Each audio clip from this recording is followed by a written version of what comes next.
सबसे पहले आपको बताएं कि चीफ जस्टिस पाकिस्तान काजी फायज ईसा का फैजाबाद धरना इंक्वायरी कमीशन की रिपोर्ट पर इजहार बरहमी। समझ नहीं आ रहा ये किस किस्म की रिपोर्ट है, कोई फाइंडिंग नहीं दी, मुल्क का वक्त क्यों जाया किया। शहादतों और सबूतों को सामने लाना कमीशन का काम था। कमीशन ने अपनी रिपोर्ट में फैज हमीद के बयान पर इन्हसार किया। कमीशन ने यह नहीं बताया कि हल्फ की खिलाफ वर्जी किसने की। फैजाबाद धरना फैसले पर अमल दरामद हो जाता तो 9 मई के वाकयात ना होते। सुप्रीम कोर्ट में फैजाबाद धरना फैसले पर अमल दरामद केस की समाअत हुई है, जिससे मुतालिक आपको आगाह कर रहे हैं। चीफ जस्टिस पाकिस्तान की जानिब से ये कहा गया कि ये किस किस्म की रिपोर्ट है, इसमें कोई फाइंडिंग नहीं है, मुल्क का वक्त क्यों ज़ाया किया गया।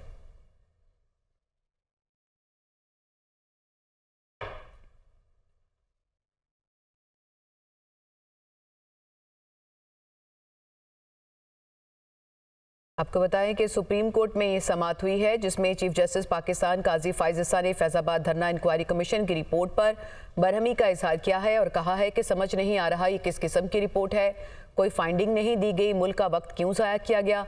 शहादतों और सबूतों को सामने लाना कमीशन का काम था। साथ ही साथ उन्होंने ये भी कहा कि कमीशन ने अपनी रिपोर्ट में फैज़ हमीद के बयान पर इन्हसार किया। कमीशन ने यह नहीं बताया कि हल्फ की खिलाफ वर्जी किसने की। फैजाबाद धरना फैसले पर अमल दरामद हो जाता तो 9 मई के वाकयात ना होते। सुप्रीम कोर्ट में फैजाबाद धरना फैसले पर अमल दरामद केस की ये समाअत हुई है। सुप्रीम कोर्ट ने मखसूस नशिस्तों से मुतालिक पेशावर हाई कोर्ट और इलेक्शन कमीशन का फैसला मुअत्तल कर दिया। सुन्नी इत्तेहाद कौंसिल की मखसूस नशिस्तों की दरख्वास्त समाअत के लिए मंजूर कर ली गई। फैसले की मुअत्तली इजाफी सीटें देने की हद तक होगी। जस्टिस मंसूर अली शाह की जानिब से ये कहा गया, अवाम ने जो वोट दिया उस मैंडेट की दुरुस्त नुमाइंदगी पार्लियामेंट में होनी चाहिए। क्या ज़्यादा नशिस्तें बांटना तनासुब के असूल के खिलाफ नहीं।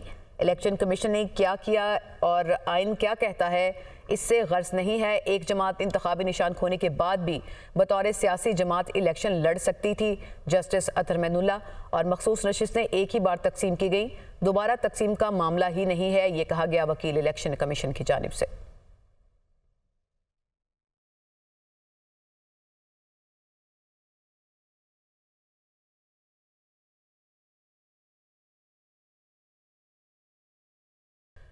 चेयरमैन पीटीआई बैरिस्टर गौहर ने कहा है कि सुप्रीम कोर्ट का फैसला हमारे मौक़िफ़ की तायीद है। अदालत ने इलेक्शन कमीशन और पेशावर हाई कोर्ट का फैसला मुअत्तल कर दिया है। हमारी 78 मखसूस नशिस्तें दूसरी जमातों को दी गई और हुकूमत अब 2/3 अक्सरियत से महरूम हो गई है। किसी के साथ मुज़ाकरात नहीं हो रहे। इस फैसले का मुज़ाकरात से कोई ताल्लुक नहीं।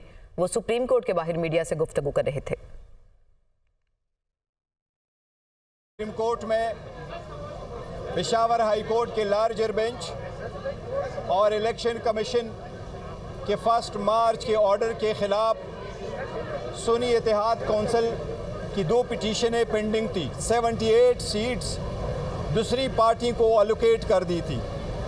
इलेक्शन कमीशन के उस ऑर्डर को 1 मार्च के ऑर्डर को 13 मार्च और 14 मार्च को पेशावर हाई कोर्ट के लार्जर बेंच ने अपहोल्ड कर दिया था। हुकूमत नाकाम होगी और वो 2/3 मेजॉरिटी से महरूम है। जो खान साहब के केसेस पेंडिंग है, जो हम सुप्रीम कोर्ट से मुसलसल इस्तदा किए आ रहे हैं कि इनको भी आप उठा ले और कानून और इनके मुताबिक इस पर फैसले करें। एज वी स्पीक हमारी किसी के साथ कोई मुज़ाकरात नहीं हो रही। इस फैसले का मुज़ाकरात से कोई ताल्लुक नहीं। आपको बताएं कि वफाकी वज़ीर दाखिला मोहसिन नकवी कहते हैं कि पंजाब गवर्नमेंट किसानों से गंदम खरीदती है, ना बाहर के ममालिक से। गंदम वाले मामले से कोई ताल्लुक नहीं। गंदम की कितनी ज़रूरत है इसका फैसला विफाक करता है। लोगों की ख्वाहिश है कि मेरे ऊपर कोई इंक्वायरी हो। अल्लाह का शुक्र है कि ऐसा कोई काम नहीं किया। रिश्वत लेने वाले पर लानत है और देने वाले पर भी। अगर कोई 10 साल बाद भी हमारे खिलाफ कुछ निकल आए तो जवाब दूंगा। वो लाहौर में न्यूज़ कॉन्फ्रेंस कर रहे थे। पंजाब गवर्नमेंट किसानों से गंदम ख़रीदती है, ना कि बाहर के मुल्कों से। तो पंजाब गवर्नमेंट का तो किसी सूरत भी कोई ताल्लुक ना बनता है, ना है, ना था। पंजाब एक अपना कोटा मुकर्रर करता है कि हमने इतना ख़रीदना है, वो हर गवर्नमेंट डिसाइड करती है और उसके बाद वो प्रोक्योरमेंट करती है। उसके बाद पूरे मुल्क में गंदम कितनी चाहिए, कितना आना चाहिए, कितना बाहर से आना है, कितना पाकिस्तान में स्टॉक मौजूद है, वो फेडरल गवर्नमेंट डिसाइड करती है। तो लोगों की ख्वाहिश ज़रूर है कि मेरे ऊपर कोई ना कोई इंक्वायरी हो जाए, लेकिन अल्लाह का शुक्र है कोई 1% भी ऐसा काम नहीं किया है। इसी लेवल पे किसी ने अगर कुछ चीज़ की है तो वो मेरे ख्याल में काफ़ी हद तक क्लियर हो गई है, सामने आ जाएगी। रिश्वत लेने वाले पे भी लानत है और करने वाले पे भी 10 साल बाद भी हम उसके लिए भी रेडी होंगे कि हम अपने आप को जवाबदेह हों। मुस्लिम लीग नून के कायद नवाज शरीफ की ज़ेर सदारत मॉडल टाउन में इजलास शुरू। इजलास में गंदम की खरीदारी, मौजूदा सियासी सूरत हाल समेत दीगर अहम मामलात पर तबादला ख्याल होगा। इजलास में वफाकी हुकूमत की जानिब से गंदम की दी जाने वाली रिपोर्ट पर भी तबादला ख्याल होगा। इजलास में मरियम नवाज, राना सनाउल्लाह, सरदार अयाज सादिक, आजम नज़ीर तारड़, ख्वाजा साद रफीक समेत दीगर रहनुमा शरीक हैं।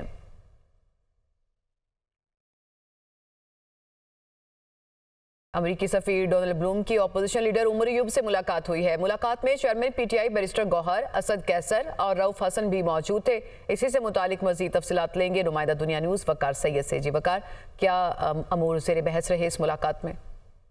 जी बिल्कुल, जो अमेरिकन सफ़ीर है उनकी पार्लियामेंट हाउस में जो अपोजिशन चैम्बर है वहाँ पर कौमी असम्बली में अपोजिशन लीडर उमर अयूब से उनकी मुलाकात हुई। मुलाकात में जो चेयरमैन पीटीआई हैं बैरिस्टर गौहर, इसके अलावा साबिक स्पीकर जो असद कैसर है वो थे, और पाकिस्तान तहरीक इंसाफ के जो सेक्रेटरी इत्तलात हैं रऊफ हसन, वो इस मुलाकात में जो है वो शरीक थे। ये मुलाकात जो है वो आधे घंटे से ज़ायद जो है वो जारी रही, जबकि जो ज़राए हैं वो ये बता रहे हैं कि मुलाकात में मजमूई तौर पर जो पाक अमेरिका ताल्लुकात हैं उस पर बातचीत हुई। ताम मुलाकात से मुतल्लिक कोई तफसीली जो बातचीत से मुतल्लिक कोई तफसीली खबर या तफसीलात यासिर मलिक, आप हमें तफसीलात बता रहे थे। वकार सैयद, आप हमें तफसीलात बता रहे थे, आपका शुक्रिया। दौरा सऊदी अरब के बाद वज़ीर-ए-आज़म शहबाज शरीफ का दौरा चीन मुतवक्किल है। ज़राए के इस हवाले से ये कहना है कि वज़ीर-ए-आज़म शहबाज शरीफ जून के पहले हफ्ते में चीन का दौरा करेंगे। वज़ीर-ए-आज़म शहबाज शरीफ का दौरा चीन अहम होगा। इसी से मुतालिक मज़ीद तफसीलात लेंगे नुमाइंदा दुनिया न्यूज़ यासिर मलिक से। जी यासिर, क्या मुलाकातें होंगी, किन से मुलाकातें होंगी, क्या शेड्यूल होगा इस दौरे का?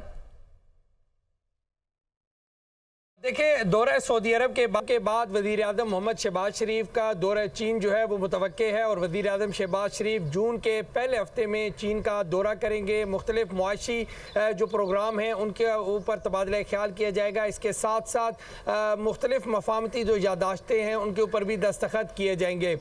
जो दफ्तर ख़ारजा है उसकी जानिब से चीनी हुकूमत के साथ वो राब्ते में है, और जो प्रोग्राम है उसको हतमी शक्ल दी जा रही है। वज़ीर-ए-आज़म शहबाज शरीफ के हमरा जो है वो एक वफ्द भी जाएगा पाकिस्तान से, और वफूद की सतह पर भी मुलाकातें होंगी, और मुआशी जो इस्तेहकाम है उसके हवाले से, और जो प्रोजेक्ट लगने हैं अब पाकिस्तान में, और जिस तरह से चीनी कंपनियों के साथ किस तरह से अब आगे चलना है, इसके हवाले से भी तबादला ख्याल किया जाएगा। और दफ्तर खारजा की जानिब से वज़ीर-ए-आज़म शहबाज शरीफ का जो दौरा चीन है जून के पहले हफ्ते में जो मुतवक्के है, उसके हवाले से तमाम तर जो तैयारियाँ हैं उनको हतमी शक्ल जो है वो दी जा रही है। जी, तैयारियों को हतमी शक्ल दे दी गई है। यासिर मलिक, आप हमें मालूमात दे रहे थे, आपका शुक्रिया।